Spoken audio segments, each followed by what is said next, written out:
जंग होगी किससे? यहूदियों से? इंडिया से होगी और अच्छा। इंडिया से होगी। मौत आनी है तो आनी है। अच्छा, तो हम उसके लिए क्या करें? इंशाल्लाह हम जिहाद करेंगे। क्या करेंगे? जिहाद करेंगे। जिहाद करेंगे। हाँ इंशाल्लाह। पुलिस वालों को देख के डर गए? नहीं नहीं, मैं डरने की बात नहीं है। जिस दिन आनी है उस दिन आनी है। ठीक हो गया। जितन आनी है उतन आनी है। नहीं, ये भी हमारे भाई हैं, ये कौन सा कोई मतलब। जी तो दोस्तों, मैं हूं सुहेब चौधरी और आप देख रहे हैं मेरा और आपका YouTube channel real entertainment TV. बहुत ही बड़ी खबर आपके सामने लेके आ रहा हूं। एक साइड पे कुछ ही दिनों पहले खबर थी कि ईरान ने इंडिया से हेल्प मांग ली है कि भाई इसराइल को रोका जाए फलस्तीन के मामले में। अब आज खबर ये आ रही है कि लेबनान ने भी इंडिया से हेल्प मांग ली है कि इसराइल को रोका जाए। एक साइड पे ये खबर है, दूसरी साइड पे पाकिस्तान की गवर्नमेंट, पाकिस्तान के अदारे, पाकिस्तान के पॉलिटिशियन हमें हमेशा से ये चूरन देते आए हैं कि भाई कश्मीर के मामले में पाकिस्तान के साथ दुनिया के सारे इस्लामिक कंट्रीज खड़े हैं। जबकि कश्मीर में इलेक्शन हुआ है तो हमने देखा है वहां पे चाहे इस्लामिक कोई भी पार्टी जीती है, कोई मजहबी लीडर जीता है या बीजेपी जीती है, कोई भी कश्मीर में पार्टी जीती है, उन्होंने आपस में मिलकर सेलिब्रेशन किया और पूरी दुनिया को मैसेज दिया है कि इंटरनल मामला हमारे जो भी हैं, पार्टीज में अपोजिशन है, लेकिन जहां पे उनके कंट्री की बात आती है वो यूनिटी दिखाते हैं। पाकिस्तानी पब्लिक से बात करूंगा कि क्या अब भी जो हम चूरन खा रहे हैं, जो पाकिस्तान के आम पब्लिक को बताया जाता है जी सारे दुनिया के मुसलमान एक हैं, क्या हमें होश के नाखून लेने चाहिए? हमें ये देखना चाहिए कि पाकिस्तान आज किस पोजीशन पे खड़ा है, इंडिया आज किस पोजीशन पे खड़ा है, इसराइल आज किस पोजीशन पे खड़ा है और इसका क्या वजह है। पब्लिक की ओपिनियन आप तक पहुंचाऊंगा, जो मेरी पर्सनल ओपिनियन है वो भी मैं आपको साथ साथ बताऊंगा। चलते हैं वीडियो की तरफ और मिलते हैं वीडियो के बाद। अस्सलाम वालेकुम। वालेकुम अस्सलाम जी। आपका नाम? मोहम्मद इनाम अब्बास राना, एडवोकेट मेरा नाम है। एडवोकेट साहब, जी, आपका नाम? मोहम्मद आसिफ। और आप क्या करते हैं? मैं भी हाई कोर्ट में होता हूँ। जबरदस्त, ये इत्तेफाक है, ये दोनों साथ ही हैं। नहीं इत्तेफाक है ये। चले, टॉपिक मैं जिसके ऊपर वीडियो रिकॉर्ड कर रहा हूँ वो टॉपिक ये है कि हम लोग ये कहते हैं कि पूरी दुनिया के मुसलमान एक हैं। कुछ टाइम पहले खबर आई ईरान ने हेल्प मांगी इंडिया से कि यार इसराइल को रोको, जंग रुकवाई जाए, खत्म की जाए। आज खबर ये आ रही है लेबनान ने हेल्प मांग ली है इंडिया से कि भाई इसराइल को रोको, फलस्तीन और इसराइल की जो जंग है वो रुकवाई जाए और इंडिया ही जंग रुकवा सकता है।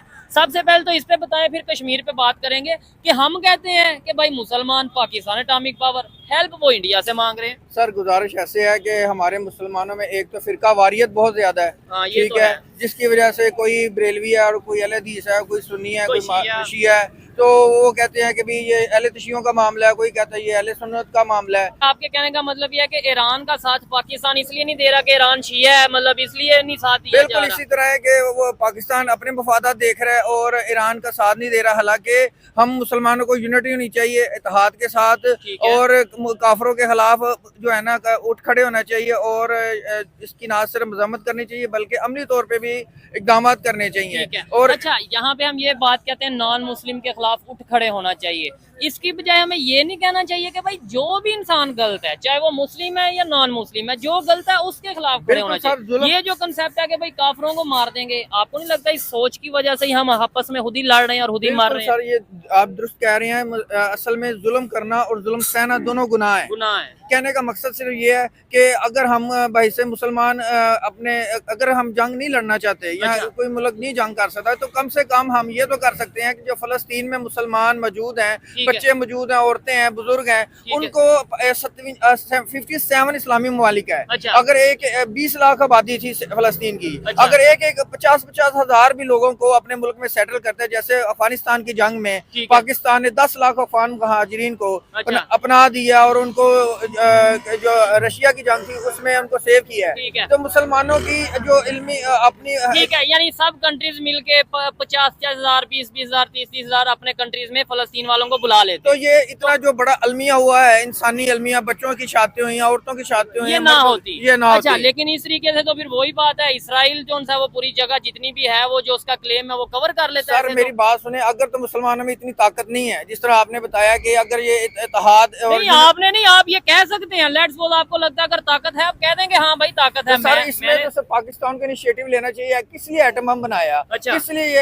ये मुसलमानों के लंबरदार बन हम रहे तो हैं? कहते हैं कश्मीर, कश्मीर उधर तो कश्मीर में तो सर इलेक्शन हुए हैं, मैं आपको शायद खबर हो उधर इंडिया की जितनी भी पार्टीज हैं वो उन्होंने वहाँ पे प्रॉपर पार्टिसिपेट किया है। 64% वोटिंग हुई है और वहाँ पे सेलिब्रेशन की जा रही है। और इवन इंडिया के प्राइम मिनिस्टर अपोजिशन को भी मुबारकबाद दे रहे हैं, आपस में मुबारकबाद के भाई ये इंडिया की जीत है। इवन प्राइम मिनिस्टर मोदी की पार्टी हार भी गई है, फिर भी वो कह रहा है कि ये इंडिया की जीत है। तो ये जीत है, ऐसे लग रहा है इंडिया की जीत है। ठीक है। हाँ जी। तो क्या आप इस पे कहना चाहेंगे? मैं इसमें ये कहना चाहूँ, जब तक हमारे ये जितने भी आजादी, जितने मर्जी हमारा टोपा, जितने मर्जी अखलात हो, जितने मर्जी हमारी दूरियां हो, हमें फलस्तीन पर हमें पूरा एक जैसा हो के पूरे जान लड़ के हमें लड़ना चाहिए। अच्छा। जब तक हमारे हुक्मरान जब तक हमारी फौज, जब तक हमारा कोई जज वगैरह जितने यूनिटी नहीं आएगी, जब तक ठीक नहीं होंगे, सर, हम हमारे फलस्तीन जो हुक्मरान है ना, ठीक ये इस्लाम से दूर हैं। अच्छा। अगर ये इस्लाम से नजदीक होते ठीक है। और ये समझते, इनके दिल में दर्द होता मुसलमानों का, ठीक तो है। ये आज ये मौका नहीं आना था। अच्छा चले, मैं अगर कहूँ कि क्या आप मैसेज क्या देना चाहेंगे? आप भी मैं मुसलमान हैं, मैं- आप भी पाकिस्तानी जी, हैं, जी। इसराइल को मैं मैसेज पाक दें। फौज को मैसेज देना चाहता पाक हूँ। फौज को तो मैसेज क्या ही हमने देना, इसराइल को क्या मैसेज दें? इसराइल को मैसेज ये देना चाहिए कि ये उसका एंड है, हजरत इमाम अच्छा। मेहदी का ज़हूर करीब है ठीक और है। ये इनको ताकत मिलनी है और इन्होंने मस्जिद अक्सा को शहीद करना है।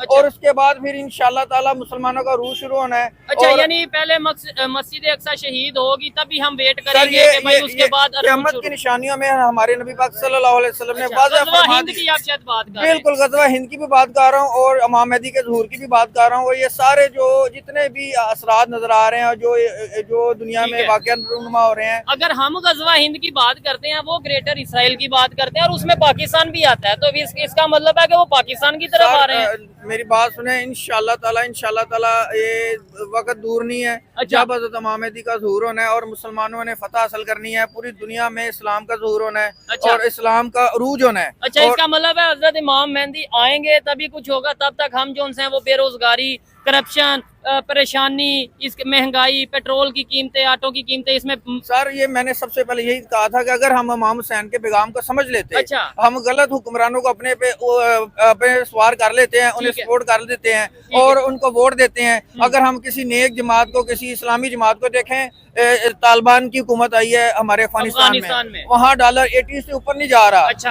और अपना ईरान में मुसलमान इस्लामी हुकूमत है, अच्छा। चाहे अहले तशी हैं, ठीक है। लेकिन उन्होंने देखे इतनी प्रॉक्सी और एक सुपर पावर बन के उन्होंने ना सिर्फ अमेरिका को बल्कि इसराइल को जो है ना टफ टाइम दिया हुआ है। ठीक है। तो पाकिस्तान एटमी मुल्क होके भी किसी को ना टफ टाइम दे रहा है, ये हत्ता कि इनसे कश्मीर नहीं आजाद हो रहा हमारी अफवाज से। अच्छा। हालत बिन वलीद की मिसाल दूंगा, 10,000 फोर्स से उन्होंने 50,000 का लाख का लश्कर और कैसरो कसरा रूम को उन्होंने शिकस्त दी है। अच्छा। हमारी फौज, नहीं, आप कह रहे हैं कश्मीर आजाद, कश्मीर आजाद। मैं यहाँ पे थोड़ा सा आपसे सवाल करना चाहूंगा। देखें, बड़े लोग खड़े हैं, वकील साहब की आवाज में इतना दम है कि लोग आपको सुनते हैं, सब पता चल रहा है वकील है, लेकिन ये अगर लॉजिक सिर्फ जज्बात के साथ होते हैं कि मतलब ऊंचा बोलने से लॉजिक बन सर जाता है। मेरी बात सुने, हम जहाज से दूर हो चुके हैं। जनरल ज़ियार ने ये देखें, जब उस वक्त की सुपर पावर जिसने रशिया पे हमला अफगानिस्तान पे हमला किया, तो पाकिस्तान ने महदूद वसाइल के साथ जनरल ज़िया की क़यादत ठीक है। में रशिया के खिलाफ जिहाद का ऐलान किया। तो देखें, अल्लाह ताला की मदद आई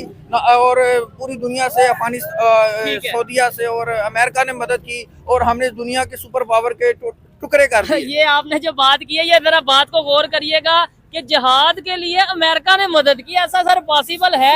अमेरिका को अपना मतलब था, उसने हमें जिहाद के चूरन में जो है वो घुमाया कि भाई जिहाद करो। मेरी बात सुने, अल्लाह की मदद आती है। जैसे अच्छा। कि देखें, अब अमेरिका 90 अरब डॉलर का असला जो है ना वो अफगानिस्तान में छोड़ गया है। अच्छा। और अफगानिस्तान के पास जितना लेटेस्ट असला है, इतना पाकिस्तान